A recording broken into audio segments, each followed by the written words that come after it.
All right, so here's our little mini lesson to interject into what we've been working on what we have called imaginary numbers. We did talk about it the other day. So what are imaginary numbers? You don't have to get so formal. No one's going to ask you to write all this down anywhere on a test. It's just sort of for your own understanding. But complex numbers are imaginary numbers and real numbers together. And it makes up a set. Set is like when we use set notation. The word set, we use those curly brackets all the time. Oh, a set of students, the set of letters in the alphabet that only use straight lines, the set of odd numbers, the set of multiples of 5, whatever, the set of factors of 24. So a set is usually a finite list. Sometimes it can be infinite. The set of real numbers is infinite. So this is just a set of complex numbers where we're dealing with the reals, which we've dealt with entirely up until now, and the imaginaries. If you think about the words themselves, they seem to mean the opposite thing, real and imaginary. So altogether, we call them complex numbers, the whole set. Again, don't worry too much about that. It'll make more sense after you're comfortable with that. So now imaginary numbers, what else can we say? They're numbers in the form a plus b(i). The I is the part that gives you, this is the imaginary part of a number. Here, this is the real part of a number. All the numbers we've dealt with, b has been equal essentially to 0. All we ever had before were real numbers. We had no imaginary component attached to it. 2, that's just a real number. Square root of 5, it's irrational, but it's real. Until the other day when I showed you a square root with a negative in it and we had I. So let's talk about the definition of I. I, by definition, is any number whose square, by square I mean raise it to the second power, whose square is -1. So if I want the square of I, a lot of people hear the phrase the square of I think your brain automatically wants to do the square root of I. But remember, if the word root's not there, there's no root, okay? The square of I means second power.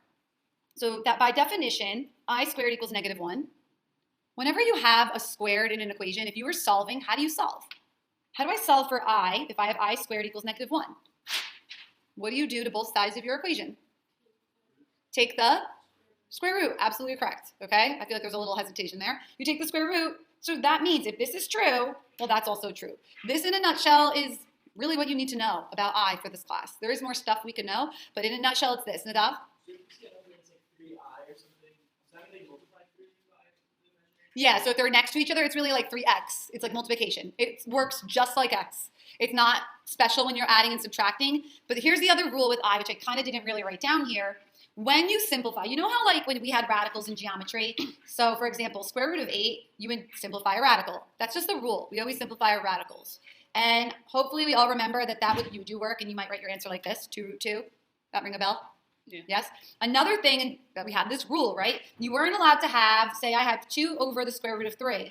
What's the rule about this? You're not allowed to have radicals in the denominator. Exactly. So we do rationalizing, and you multiply on top and bottom by root 3, and you clean it up because you're not allowed to have radical on bottom. It's a rule. So we end up with 2 root 3 over what? 3. Good. So these are some of the rules. So an I rule that we have, an imaginary rule, is when you're done, we always leave I to the first power. You should never leave an answer with I squared in it. So what do you think you change I squared into if it pops up? Look over here where I'm pointing. What do you think you change I squared into? -1. That's first and foremost. That's why these two things are going to be so helpful. I to the first power, you can stay in the answer. Just like a square root in the numerator, you can stay. I squared, we got to take care of you, just like a square root on bottom. It's easier to understand when you have an example. That's why I prepared a bunch of examples here. Okay, so you'll see the rule is we don't leave I to a power. Okay, so here's some examples. Square root of -8.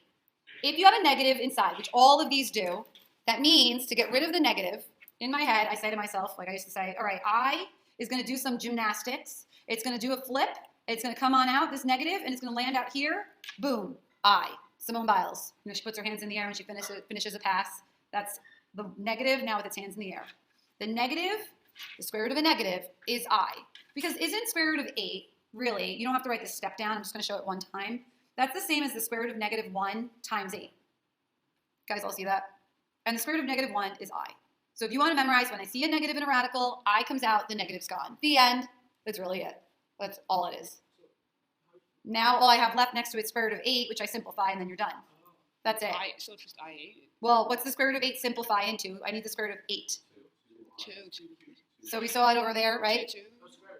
Yes, because 8 is really 2 times 2 times 2. right? You guys remember? I don't know which way you simplified radicals when you were in Algebra 1 and geometry. So I would always break it to a prime factorization. Ooh, sorry, my hand's in the way. And then I would say, okay, I have two 2's, so a 2 comes out. Is that how you guys did it, essentially? Some of you are saying yes. 4 and 2? Same thing. Right, exactly. So either way, final answer, 2i square root 2, done. So it's like the square root of 8 is 2 root 2. If it's square root of negative 8, just stick an I out front. The end, done. Does it matter if we write the I before the 2? No, it's just like I would write, like I wouldn't write x2, I would write 2x. But it really doesn't matter. It's multiplication. So here, what would this answer be simplified? I root 2. Yeah, because can you simplify radical 2 any further? No. No, so that's it. I square root of 2. The end, done. Nothing else. Okay, like I said, this is not that hard. All right, I don't know why I wrote the same question twice. I don't know what I meant to write. Let's change this. So extend that, make it 25. Let's be more interesting. So what do you think that equals? I6.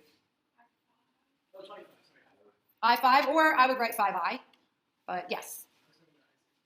Okay, because square root of 25 is 5, but it's negative, so stick an I next to it. Boom. Piece of cake so far? Yeah, and then that Here, this one? 6i. 6i. Okay, I told you, this is not that bad. All right, in the form. So if we wanted to write this number in that form, for example, 2, this is the square root of negative 9 plus 6. What's the square root of negative 9? 3i. 3i. So right now I have 3i plus 6, but I want it to look like that, so one more step. Yeah, just rearrange it. What property lets me rearrange it? No. Commutative. Order doesn't matter. Okay, that's so far so good. Like, this is the easiest thing ever. Maybe? Okay, solve. How do you solve an equation like this? So it's underneath the imaginary number sheet, so imaginary numbers are going to come up. How do we always try to solve a polynomial equation? You always try to solve by, well, I heard the F word.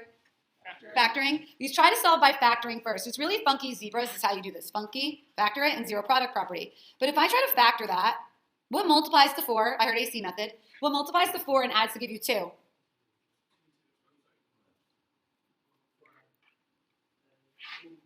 Nothing. Nothing. If nothing works to factor, now we use the quadratic formula because this was a failure. All right. What does A equal in this equation? 1, A is equal to 1. Nice. What's B equal? 2, And C equals 4. 4.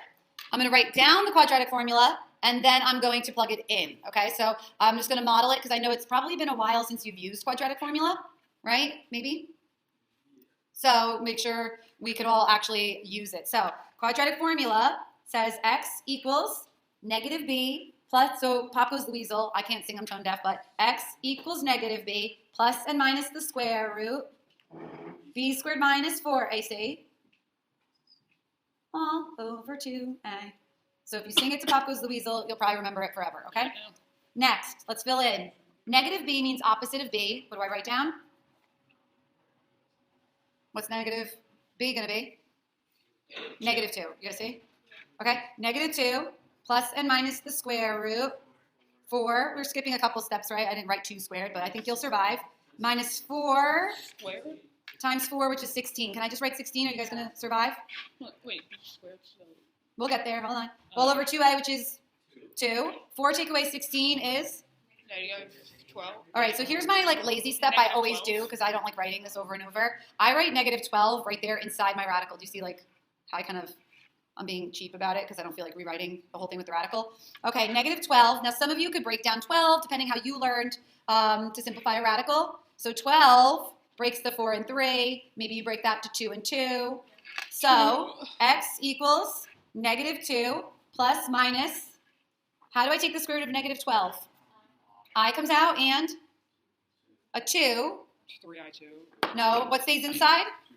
2. Yeah, so here's the way I used to do it as a kid. Remember I said I broke it down all the way? I said you could only go out and play if you had a friend. If you don't have any friends, you have to stay inside the radical. You stay in the radical. The 2 can go out and play, but it goes out as just a single 2. So 2 root 3, but it's an I in there, right, because of the negative? Could you write like 2 root 3 and then write I after? The problem with writing it after, it's fine technically, but the problem with writing it after is that it ends up going under the radical by mistake. So that's why we usually write it in front, so it doesn't accidentally drift underneath the radical, you know? All over 2. Now, looking at this, all the stuff I've done with you guys all year is done for a reason. Every single thing I do comes to be relative later. When you're reducing this, a lot of people will be like, goodbye 2s and cross them out, and then you have to bring me to the hospital because I'm going to have heart problems. Yeah, but like they're not the same number. It's -2 and +2 are Well, you could still reduce. Some people put -1, but you have to reduce using my favorite little guy, my pretzel. You have to reduce it from both places. And also, if it's under a radical, it does not reduce. Okay, it's protected in that little fort. It's in a castle. It's safe underneath the radical. Don't touch it. So final answer, I'm going to reduce a chain from all of these. My final answer is -1 plus or minus I square root 3. All over 1. Do I have to write over 1? No, you're done. Can we handle this in life? I think this is okay. You don't know? I think you're one. If like there was like a number that wasn't 2 and 1 under, Like here? like Then you would have a denominator in your answer. yeah, or like That's fine. All right. So next example, can I flip? Can I flip? Okay, I'll post this so if you want more details. The reason I'm showing you this is it's not going to be on your midterm, but it is what, like I mentioned, you might see it on standardized testing. And if you end up being like some sort of an engineer for airlines one day, maybe you join the Air Force and you go into engineering and you do something really cool. Well, in that case, you might need to know this. Even like, I'm pretty sure, I would have to look into it. You guys know like in a Wii gaming system, the controller manipulates how the game works, right? I think it's like how we're supposed So for 3D motion, it is important. So imaginary complex numbers are probably involved in programming for video game pieces like that. I'm pretty sure. Okay, here again, complex number plane. I'm going to show you something new, kind of easy. The real axis, so it's not x and y. The real axis goes horizontal, so this is R for real. So I always remember my real friends walk places on the ground because they're real, and they have legs and they walk places. Maybe you have imaginary friends, and your imaginary friends can fly. They go up and down, all right? Whatever you have to do to remember. Also, I is a vertical line itself, so the I-axis is a vertical line. So far, that's all we need to know for that. Next. Plot the following. If you notice, I know it kind of might remind you of y equals mx plus b. It's not a line. These are numbers. That means they're points. Normally, if you plot a number, you would plot it on a number line, but since a complex number has a real and imaginary part, you almost plot it like an ordered pair, even though it looks like this. So this, where would this go? I go 3 in the real direction, and then I go 4 in the imaginary direction, and that's it. The end. Done. Finished. That's A. It just seems like 3 and 3, 4. It looks like 3, 4. It's just that it's on a whole new plane. It's not on the XY plane technically. Again, like I said, if you go into some sort of engineering, or you might have to deal with this one day, it's pretty cool to know. So engineering, physics, things in that realm. It's just a different coordinate system. So it's like you go out a real and imaginary amount. Like later, if you take, I think that they do it in pre-calc here. I'm not sure where it lands in this curriculum, where instead of going rectangular, left, right, and up, down, you go out a radius and you swing open an angle to plot points. So like you don't have to plot on the XY plane. There's more than one plane out there. There's the polar coordinate system, which like I said, you go out a radius and open up an angle. So you get to the same place a lot of the time. You could get to the same point in a different way. It's just it's a new perspective. So B, I'm gonna go where? To the left 5 and then up 2. Left 5, up 2, that's point B. Point C, I'm gonna go left 2 and down 4, that's point C. So I put one in each quadrant. D, I go over 5 and down 1, and that's D. If I only, I'm going to throw an extra one on here. If I only gave you, say, 3I, where do you think I plot that? On the what? Yeah, that would be E right there. Okay? That's fine. This real axis, the real axis is low-key that number line that was on your desk in first grade.